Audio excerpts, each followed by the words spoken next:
Bienvenue à ce webinaire sur la simulation dynamique dans Inventor. Je m'appelle Tony Berset et je serai accompagné de M. Pascal Urny et M. Jean-François Simon qui vont s'occuper de toute la partie commerciale. Au sommaire de ce webinaire, nous allons parler de la simulation numérique de manière générale. Nous allons ensuite parler de la dynamique des corps rigides, partir sur la théorie, de manière générale aussi. Et ensuite, nous allons nous concentrer sur le module de simulation dynamique d'Inventor et nous allons voir quelques cas pratiques qui ont été simulés avec cet outil. Tout d'abord, la simulation numérique. Pourquoi la simulation numérique? Donc, on a ici un schéma qui représente bien toutes les questions qu'on peut être amené à se poser pendant la phase de conception. Est-ce que les pièces vont résister? Comment elles vont interagir entre elles? Est-ce que la température influe sur le comportement de mes composants? Toutes ces questions auxquelles vous allez pouvoir répondre grâce à la simulation numérique. On reste ici dans le sens large de la simulation numérique, que ce soit de la dynamique, de la résistance des matériaux avec de l'analyse par élément fini, écoulement de fluide, etc., etc. Dans un cycle de développement, on va commencer par un concept. Ce concept va devenir un modèle 3D et cette transition-là va nous permettre déjà de vérifier si les composants se montent, si tout semble faisable, usinable également. À partir du modèle 3D, on va partir vers un échantillon fonctionnel. Et là, on est dans la phase de validation. Cet échantillon fonctionnel va pouvoir être validé ou va pouvoir être optimisé. Donc, il va nous servir de base pour faire des corrections ou des améliorations. Et ce cycle de développement continue ainsi jusqu'au moment où la conception est validée. Et à partir de ce moment-là, on va partir en production. Si on s'intéresse d'un peu plus près à la phase de validation, donc ce qui permet de faire la transition entre le modèle 3D et la production, on a une validation expérimentale que beaucoup de gens connaissent et utilisent, qui consiste à réaliser des prototypes physiques, un premier prototype physique, puis un deuxième pour corriger ce qui n'a pas joué sur le premier, et ainsi de suite, jusqu'à obtenir quelque chose qui est entièrement fonctionnel et qu'on peut donc mettre en production. Et c'est là que rentre en jeu la simulation numérique. La simulation numérique ne va pas remplacer les prototypes physiques, mais elle va permettre de les limiter. Grâce à la simulation numérique, on va pouvoir réaliser des prototypes non plus physiques, mais virtuels, en quantité suffisante pour pouvoir partir avec une certaine confiance sur un prototype physique unique, simplement pour valider le concept final et partir directement en production. Pour résumer les différences entre les prototypes physiques et virtuels, on va parler tout d'abord des avantages de ces deux solutions.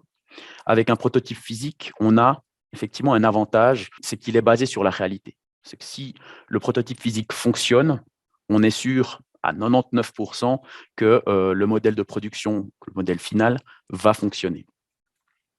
On va pouvoir tenir compte des interactions avec l'environnement de travail, les températures de travail, la lubrification ou non de certains composants et voir les impacts que ça a sur le fonctionnement du mécanisme. Des conditions d'exploitation aussi effectives, donc tout ce qui va se produire et tous les scénarios qu'on pourra tester sur le prototype physique vont potentiellement être des scénarios qu'on va retrouver avec le modèle qui est produit en grande série. De son côté, le prototype virtuel a un immense avantage, c'est le contrôle dès le début de la conception. Ça veut dire qu'on va pouvoir directement, après avoir conçu une pièce, on va pouvoir la tester. Un mécanisme, on va aussi pouvoir le tester directement sans attendre que toute la conception soit réalisée, que les plans soient dessinés et puis qu'on fasse ensuite fabriquer un prototype physique. Donc là, le prototype virtuel a cet immense avantage-là. En plus de ça, il va nous permettre de réaliser un nombre quasiment illimité de tests, autant nombreux que variés.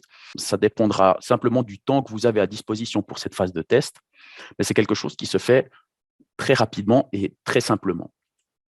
Et par rapport à ça, on va avoir forcément des coûts qui sont réduits, une durée aussi de mise sur le marché qui est réduite, puisque toute cette phase de validation va prendre beaucoup moins de temps, et aussi des risques réduits, ça on a tendance à l'oublier.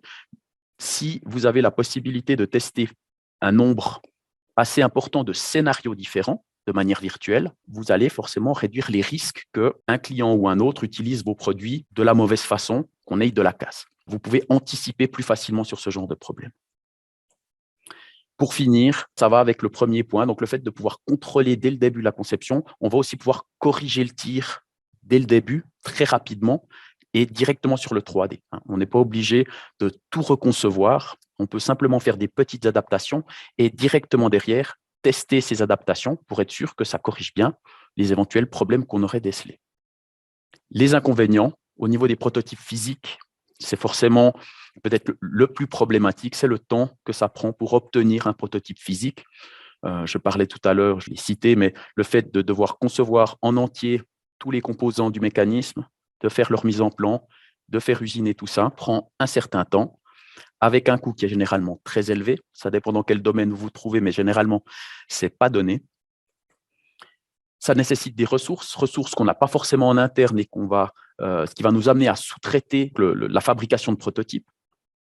Donc là aussi, on devient dépendant d'un sous-traitant qui va réaliser ce prototype pour nous. Et puis, le problème aussi des prototypes physiques, c'est que c'est souvent destructif dans le sens où si un composant est sous-dimensionné, eh bien, il va casser, il va se déformer de manière permanente. Éventuellement, il va endommager le reste du mécanisme. Cela signifie qu'on va devoir recréer des pièces, les faire réusiner, etc., en les ayant modifiées au préalable, ce qui va de nouveau nous faire perdre du temps et de l'argent. Pour la partie prototype virtuel, on a un principal inconvénient, c'est l'idéalisation des conditions d'utilisation. Et ce qui fait la force d'un prototype physique et justement cette faiblesse, entre guillemets, au niveau du prototype virtuel, c'est que le monde virtuel, le monde numérique, il est parfait.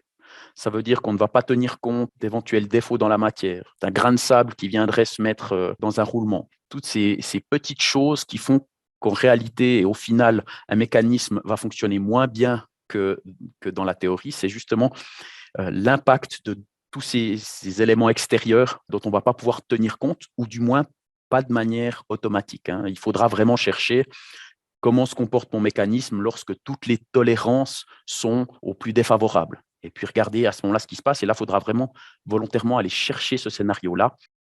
Le deuxième inconvénient des prototypes virtuels, c'est que la durée des tests, elle dépend du matériel informatique. Plus vous allez chercher à avoir une simulation précise, plus elle va prendre du temps. Et pour pallier à ce problème, il faut investir dans du matériel informatique un peu plus récent.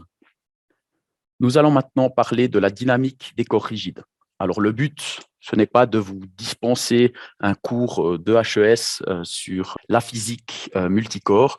On va juste reprendre les quelques principes de base de la théorie dynamique. Pour résumer, on a le calcul statique. Le calcul statique, c'est l'étude des corps. Ici, on est en multicorps. Donc, l'étude des corps en équilibre, soit de manière immobile, soit à vitesse constante. L'important, c'est que l'équation somme des forces égale à 0 soit respectée. On va un cran en dessus avec le calcul cinématique. Le calcul cinématique, c'est l'étude du mouvement sur des corps et sans l'influence des charges externes. Concrètement, vous allez lancer une balle en l'air. On ne va pas tenir compte de la force nécessaire pour lancer la balle. On va simplement tenir compte d'une vitesse initiale, éventuellement de la gravité qui va s'appliquer sur la balle. Et à ce moment-là, on arrivera à déterminer la trajectoire de cette balle. L'étape supplémentaire, et c'est celle qui va nous intéresser ici, c'est le calcul dynamique. Le calcul dynamique, c'est l'étude du mouvement dans son intégralité, donc en tenant compte de la force qui a fait que la balle puisse partir à une vitesse initiale donnée, etc. Donc là, on a un outil, ou plutôt des équations qui nous permettent de reproduire à l'identique des mouvements par rapport à la réalité. Et c'est ça qui va vraiment être intéressant. On a une notion de corps rigide. Alors la dynamique des corps rigides, elle a quand même quelques petites spécificités et c'est important de savoir pourquoi on utilise des corps rigides plutôt que d'utiliser des corps qui se déforment. La première raison à cela, c'est que les analyses sont beaucoup plus rapides puisqu'on ne tient pas compte de la déformation de la matière. Chaque corps étant considéré comme parfaitement rigide et indéformable, on va gagner énormément de temps. Ça veut dire aussi qu'on accepte un comportement proche de la réalité. puisque justement, on néglige l'effet des corps déformés sur le système. On assume également que les pièces résistent aux charges appliquées. Et là, cette partie peut être un peu délicate puisque ce n'est pas forcément toujours le cas. Et c'est pour ça que dans Inventor, on a aussi la possibilité d'analyser les contraintes sur les pièces. Donc, il y a un deuxième module intégré dans Inventor au niveau de la simulation numérique. Donc, la dynamique d'un côté, la déformation de la matière de l'autre. Les deux ensemble peuvent nous donner des résultats assez concrets sur nos conceptions. Et puis, pourquoi on utilise encore des corps rigides? Parce qu'on a la possibilité de substituer les composants flexibles. Alors, par composants flexibles, j'entends principalement les ressorts. Les ressorts, dans ce cas-là non déformables, peuvent être remplacés par des éléments virtuels qui vont, eux, se déformer et qui vont avoir le même comportement que les ressorts. Donc, de nouveau, dans le but de gagner du temps et d'éviter de faire se déformer un ressort. De manière générale, voilà comment fonctionne un logiciel d'analyse dynamique multicorps. Tout d'abord, le logiciel va utiliser des paramètres des corps. Bien sûr, selon la matière et la géométrie, automatiquement, il va pouvoir déterminer une masse, une inertie. Et ensuite, on va pouvoir réutiliser des positions initiales, éventuellement des vitesses initiales et des degrés de liberté, à savoir comment les corps peuvent se déplacer dans l'espace. À ça vient s'ajouter les paramètres, tout ce qui est information dynamique, donc les paramètres dynamiques comme des éventuels mouvements imposés, des charges imposées, le couple d'un moteur par exemple, des rigidités, ces fameux ressorts virtuels qu'on peut venir ajouter, et puis la durée de l'événement qu'on aimerait analyser. Pour finir, ce qui va ressortir de tout ça et les quelques informations qu'on va pouvoir obtenir qui vont nous permettre au final de valider notre mécanisme consistent en la position, la vitesse, l'accélération des corps, ainsi que les forces et couples nécessaires au bon fonctionnement du mécanisme. Et tout ça en fonction du temps. Voilà comment fonctionne dans les grandes lignes un logiciel d'analyse dynamique. Maintenant, si on s'intéresse d'un peu plus près au module de simulation dynamique inclus dans Inventor, on va tout d'abord parler de ces deux principaux avantages.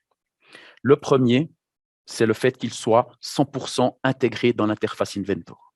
Donc, en restant dans un environnement que vous connaissez déjà au travers d'Inventor, vous avez la possibilité d'effectuer des simulations dynamiques, de faire des retouches directement dans la même interface, refaire un calcul, refaire une analyse pour constater le changement de comportement grâce à vos modifications. Donc, ça nous permet une optimisation continue de nos modèles ou une correction de nos modèles, le cas échéant, sans devoir tout recommencer à chaque fois. Donc là, c'est vraiment un immense avantage.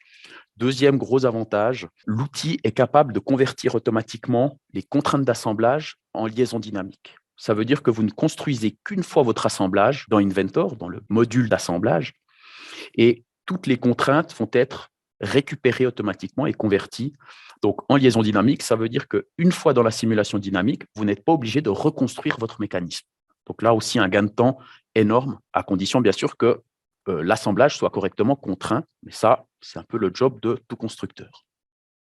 Les capacités du module de simulation dynamique, le test de fonctionnement d'assemblage mécanique, ça de manière très générale, c'est vraiment à ça qu'il va servir.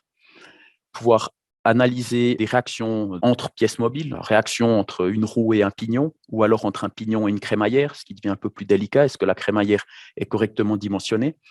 Donc là, c'est toutes des questions qu'on est amené à se poser et auxquelles le module de simulation dynamique pourra nous donner des réponses. Le contrôle des positions, vitesse et accélération des corps, toujours en fonction du temps. Donc là, on arrive vraiment à étudier de manière très précise comment réagissent chacun des corps mobiles de notre mécanisme. On va pouvoir aussi facilement déterminer des forces ou des couples nécessaires, typiquement dimensionner un moteur, par exemple. On va pouvoir récupérer aussi les mouvements dynamiques pour les amener dans Inventor Studio. Ça, c'est une spécificité de ce module. Inventor Studio est un module inclus dans Inventor qui permet de faire des animations en rendu réaliste. De base, ce module nécessite le paramétrage des mouvements de chaque composant afin d'obtenir un résultat qui paraît réaliste. Donc ici, le but est de laisser le module de simulation dynamique générer ce mouvement réaliste, et simplement, le mouvement réaliste généré nous permet de simplement l'amener en rendu réaliste dans Inventor Studio. La deuxième spécificité de ce module, c'est l'export des charges vers l'analyse des contraintes, l'analyse par élément fini, pour pouvoir valider la résistance d'une pièce de notre mécanisme. Est-ce qu'elle va résister aux charges que les mouvements dynamiques engendrent sur la pièce? Les cas pratiques, donc là, divers cas pratiques qu'on a un peu résumés dans les prochains slides. On a le capot de machine qui va s'ouvrir et se fermer. Le but étant de dimensionner le ressort amortisseur qui va simplifier l'ouverture et la fermeture du capot et de déterminer ici une force maximale pour ouvrir et fermer le capot. Bien sûr, si on doit tirer à pieds joints sur la poignée du capot pour l'ouvrir ou le fermer, ça ne va pas forcément être optimal. Donc là, le but est d'optimiser vraiment ce fonctionnement. Donc pour ça, on va partir depuis Inventor, on va partir d'un assemblage dont le capot s'ouvre et se ferme dans l'assemblage standard grâce aux contraintes d'assemblage. On passe ensuite dans le module de simulation dynamique qui va nous permettre de convertir ces contraintes d'assemblage en liaison dynamique. À ce moment-là, on peut se rendre compte que le capot s'ouvre et se referme de manière dynamique. Donc là, on a déjà économisé une étape de création de liaison dynamique. Ensuite, on va pouvoir paramétrer ces liaisons dynamiques. Dans ce cas-là, on veut simplement ouvrir le capot. Donc, lorsqu'il est ouvert, il a un angle de 45 degrés, c'est ce qu'on vient de paramétrer ici, ce qui va nous permettre ensuite d'ajouter un ressort virtuel, un ressort amortisseur virtuel entre ces deux axes. Et puis, on va ensuite lui mettre certaines données comme une rigidité, une longueur libre également, donc là c'est vraiment la position de repos du ressort en quelque sorte, un coefficient d'amortissement et d'un point de vue purement graphique, voilà, on lui donne un aspect un peu plus réaliste en modifiant quelques paramètres graphiques. Ensuite, on va utiliser un outil qui s'appelle force inconnue. Cet outil nous permet de définir à un emplacement donné, dans ce cas-là au niveau de la poignée, une force qu'on cherche à connaître. La force, ici, c'est la force pour fermer le capot en saisissant la poignée, avec une position finale connue qui est à 0 degré. Donc la porte, le capot doit être fermé. Et puis automatiquement, il va lancer le calcul, il le fait pour nous. Donc si on relie la petite animation, on voit que le capot se ferme. Et puis, on obtient un tableau de valeur avec un graphique également, tableau de valeur qui nous permet de définir la force maximale à un moment donné. Donc ici, on est à l'ouverture du capot et on se rend compte qu'on a besoin de 42 newtons, 43 newtons si on arrondit, pour ouvrir le capot, donc environ 4 kilos.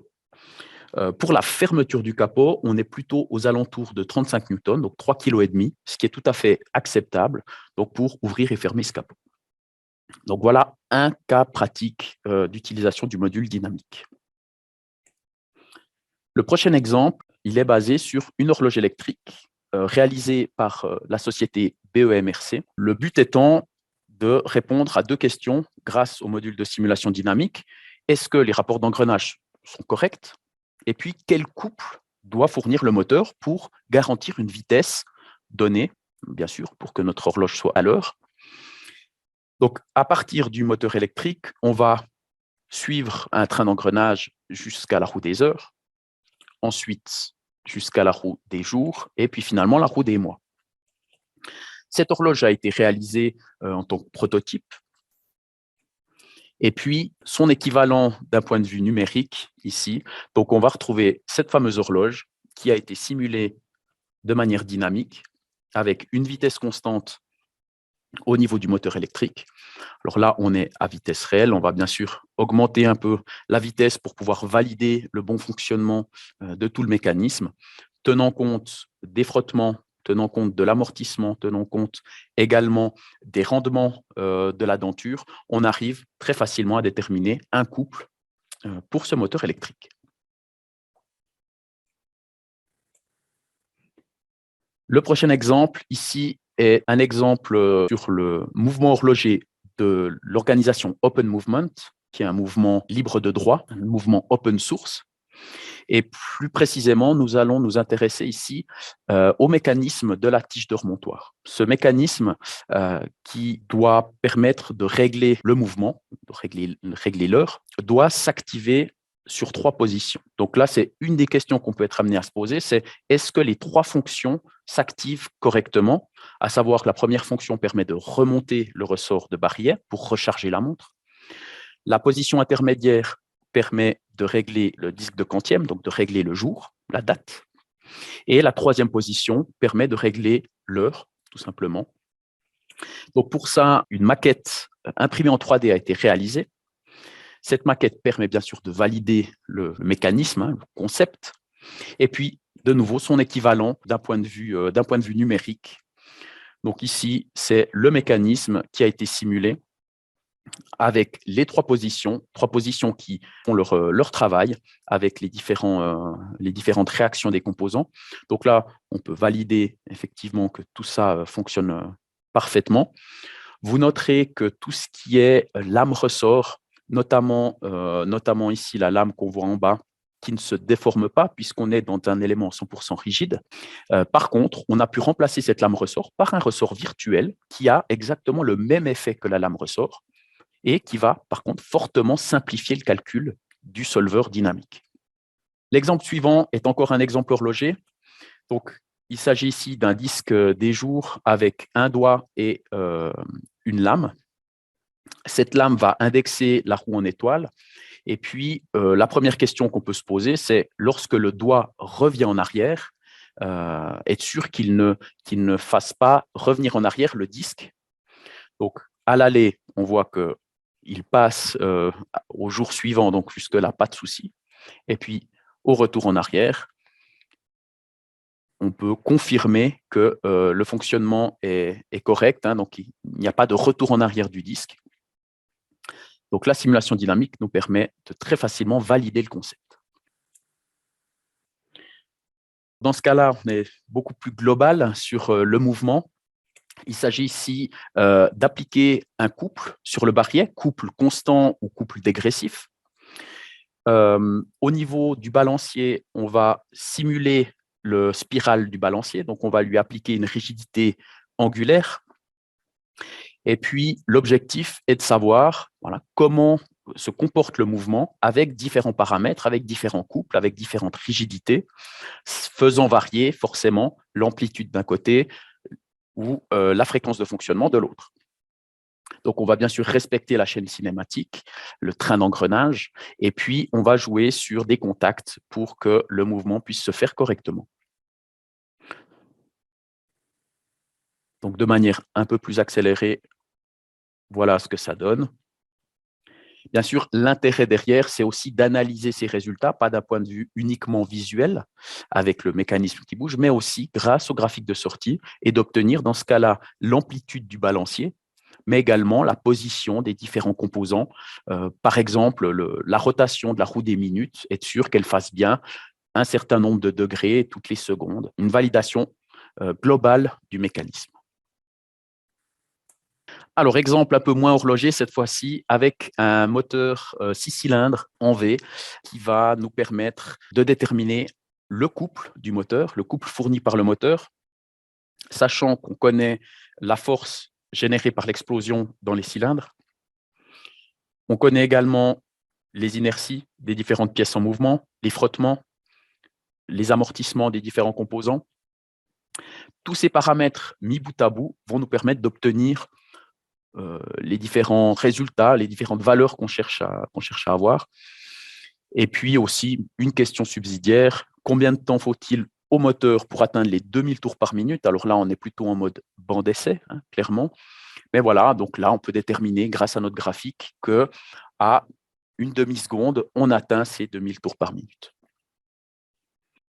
Le prochain exemple ici, c'est un projet d'étudiant le projet d'étudiant de première année à la HEARC il y a quelques années maintenant. Et là, le module de simulation dynamique d'Inventor a été utilisé pour valider le concept. Alors, c'est un robot qui doit marcher, qui doit avancer et qui doit franchir certains obstacles. Alors, un test initial sur un plan plat, déjà, nous permet de définir qu'il avance.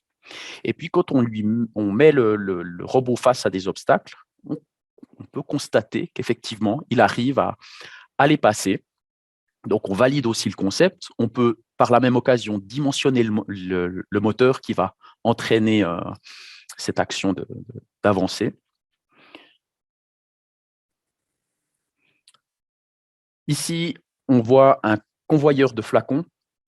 Le but est tout simplement, dans un premier temps, de valider la vis sans fin, les vis sans fin qui vont faire avancer les flacons. Et puis, éventuellement aussi, de jouer avec différentes vitesses, des vitesses d'avancement, et savoir jusqu'à quelle vitesse les flacons résistent avant peut-être de tomber éventuellement, ou de ne plus se faire convoyer. Des exemples divers. Ici, un exemple très basique, c'est un stylo que vous avez peut-être déjà utilisé chez Urni Engineering, un stylo qui contient simplement un ressort au niveau de la pointe, et puis ce ressort peut être dimensionné pour que le couple, pour sortir et rentrer la pointe du stylo, pour que ce couple ne soit pas trop important, mais qu'il soit suffisamment grand pour éviter que la pointe du stylo sorte toute seule, par exemple. Ce deuxième exemple, c'est un convoyeur à chariot, cette fois, qui va nous permettre très rapidement d'obtenir des informations sur des vitesses. On a un certain temps pour saisir une pièce, la relâcher à un autre endroit. Compte tenu de la vitesse d'avancement des chariots, on arrive à déterminer les vitesses avec lesquelles on peut jouer.